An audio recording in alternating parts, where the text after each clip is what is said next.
My name's Matt. I'm one of the fabricators at Tickford Racing. So as a fabricator, I guess we do all the welding for our supercars and some customer work as well. We got the Miller 210 Dynasty. We've also got a few MIG welders as well. We've had Miller in the past and we've tried some other welders, but nothing compared to the Miller. It's just such an easy machine to use from setup to your final weld. Like once the machine's on, you can be welding in 10 seconds. Yeah, a lot of preset functions are already in the machine, so you can just select your polarity, I guess, so your AC or DC for what you're welding, and away you go. I think it's sped things up, so like I said, the machine can be turned on pretty quick. And with the water cooler as well, it allows you to keep welding when other machines might get hotter.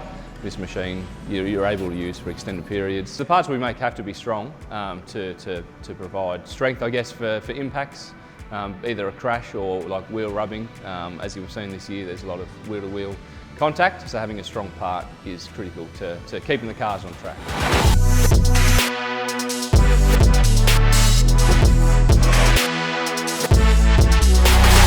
My name's Ryan Hanrahan. Primarily I'm a fabricator here, basically making anything on the car that's made out of chrome moly, stainless, aluminium, so that can be anything from exhaust to cooling parts, lines, the chassis for the car, and sort of anything you see in those materials we make. These cars, especially at some places doing up to 300 k's an hour and have a lot of stress going through those areas, so that's got to be strong for safety wise too, but it's also got to be strong for the car to work at its maximum sort of capabilities. We have a preference to Miller mainly because of the consistency and accuracy that we get from the machines.